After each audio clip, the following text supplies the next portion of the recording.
कुछ दिन पहले दोस्तों मैंने आपको वीडियो बना करके ये बताया था कि न्यू बाइक की जो इंश्योरेंस पॉलिसी होती है वो 5 साल तक नहीं रहती। आपको लगता है कि वो 5 साल तक है, लेकिन उसमें कुछ चेंजेस हैं, मतलब कुछ चीज़ें ऐसी है जो आपको नहीं पता होती है, और मुझे लगता है कि आपको वीडियो शेयर भी करनी चाहिए। तो हमारे एक व्यूवर ने उस वीडियो पे कमेंट किया और हमसे पूछा कि भाई इसके बारे में मैं डिटेल से वीडियो बनाऊं और बताऊं।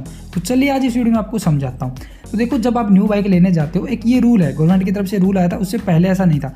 रूल आया तो सरकार ने रूल लागू कर दिया। उसके बाद में क्या हुआ, न्यू बाइक जब भी आप लोगे तो 5 साल की आपकी इंश्योरेंस पॉलिसी कंपनी आपको बना करके देगी। अब वो इसमें होगा क्या, जो फर्स्ट ईयर होगा ना, पहला 1 साल होगा इंश्योरेंस पॉलिसी का, उसमें आपको फर्स्ट पार्टी मिलेगा, लेकिन बाकी बचे हुए 4 साल उसमें थर्ड पार्टी वैलिड रहेगा। अब 1 साल के बाद में अगर आप चाहो तो फर्स्ट पार्टी लो या फिर ना लो, आपकी मर्जी है, लेकिन 5 साल तक एटलीस्ट थर्ड पार्टी रहना चाहिए। ये सरकार ने कंपलसरी कर दिया, ताकि इनकेस कोई एक्सीडेंट वगैरह होता है तो उसमें एटलीस्ट कंपनी सामने वाले को क्लेम दे सके। तो आपको कोई क्लेम नहीं मिलेगा क्योंकि आपका फर्स्ट पार्टी खत्म हो चुका है। पहले 1 साल तक आप क्लेम ले सकते हैं अगर कोई एक्सीडेंट वगैरह होता है। तो यहाँ पे मेरी पॉलिसी देखिए आप, इसमें पीरियड डेट आप देख सकते हैं, ये स्टार्ट हुआ था 23/1/2022 को, और ये कब तक रहेगा, 22/1/2027, यानी 5 साल तक वैलिड रहेगा। लेकिन ध्यान देखिए, यहाँ पे टोटल IDV यहाँ पे शो कर रखा है 66,719 रुपये।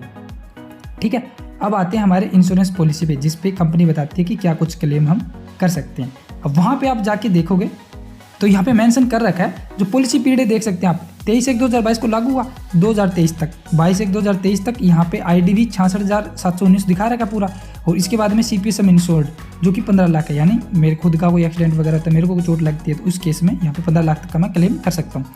लेकिन उसके बाद वाले साल में आप देखिए, दूसरे, तीसरे, चौथे और 5वें साल में देखिए यहाँ पे नील लिख रखा है दोनों चीज़ों में। तो यानी किसी तरह का मैं फर्स्ट पार्टी क्लेम नहीं कर सकता यहाँ पे। अगर मैं मेरे जो इंश्योरेंस पॉलिसी उसको रिन्यू करवा लेता हूँ 1 साल के बाद में, और इसको मैं कंटिन्यू रखता हूँ, तो मैं कर सकता हूँ क्लेम।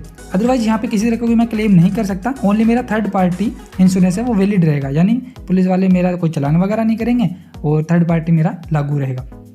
तो यहाँ पे होता क्या है, अगर आप चाहो तो फर्स्ट पार्टी करवा सकते हो रिन्यू दोबारा, दूसरे साल में, तीसरे साल में, ऐसे। ठीक है, उसमें आपको IDV उस हिसाब से मिल जाएगा, यानी आपकी गाड़ी की जैसे चोरी वगैरह हो जाती है या फिर उसका एक्सीडेंट हो जाता है, उस हिसाब से आप कितना क्लेम मिलेगा वो उसमें होता है IDV में। ठीक है, लेकिन आप चाहो ना चाहो आपकी मर्जी है, फर्स्ट ईयर तक आपका फर्स्ट पार्टी वैलिड रहेगा। अब आप समझ गए होंगे कि फर्स्ट पार्टी में आप खुद के लिए कोई सेफ्टी कर सकते हैं, जैसे गाड़ी की सेफ्टी हो जाएगी, आपकी खुद की हो जाएगी, तो वो आप क्लेम कर सकते हैं। ठीक है, और ये नहीं है कि आपका फर्स्ट पार्टी का पैसा लगता है बहुत ज़्यादा या फिर थर्ड पार्टी का। अब जब न्यू 5 साल की इंश्योरेंस पॉलिसी बनती है तो उसमें सिर्फ पहले 1 साल के लिए आपका फर्स्ट पार्टी का लगेगा पैसा, और बाकी बचे हुए 4 साल उसका 3 जो थर्ड पार्टी है वो पैसा आपका उसमें ऐड होता है। ऐसा नहीं है कि आपसे फर्स्ट पार्टी का 5 साल का पैसा लिया जाता है और सिर्फ 1 ही साल के लिए आपको फर्स्ट पार्टी का पॉलिसी मिलती है, ऐसा नहीं है। बल्कि आपसे जो पॉलिसी का पैसा है ना, वो सिर्फ पहले 1 साल के लिए फर्स्ट पार्टी का और बाकी बचे 4 साल के लिए थर्ड पार्टी का लिया जाता है। तो अगर आप इन केस 1 साल के बाद में रिन्यू करवाते हो, मतलब अपनी पॉलिसी को अपग्रेड करवाते हो, फर्स्ट पार्टी उसमें ऐड करवाते हो, तो थर्ड पार्टी का आपका पहले से लगा हुआ है, बस उसमें थोड़ा सा पैसा और देना पड़ेगा, जिससे कि आपका फर्स्ट पार्टी का जो इंश्योरेंस है वो भी आपको मिल जाएगा। तो इस तरीके से आप अपनी जो पॉलिसी है उसको चेंज कर सकते हैं। ठीक है, न्यूज़ जो व्हीकल्स होते हैं उसके लिए 5 साल के लिए मैंडेटरी, ये कंपलसरी है कि उसमें थर्ड पार्टी इंश्योरेंस होना चाहिए न्यू व्हीकल के लिए, एटलीस्ट 5 साल के लिए, पहले 5 साल के लिए। और जो फर्स्ट पार्टी है वो हर साल आपको रिन्यू करवाना पड़ेगा। तो आई होप कि अब आप समझ गए होंगे कि जो न्यू बाइक आप लेते हो उसमें 5 साल का जो इंश्योरेंस पॉलिसी होती है वो कैसे बन के आती है और उसमें कैसे ये काम करती है। सो आई होप कि आपके सारे डाउट क्लियर हो गए होंगे। मिलते हैं नेक्स्ट वीडियो में। Thanks for watching.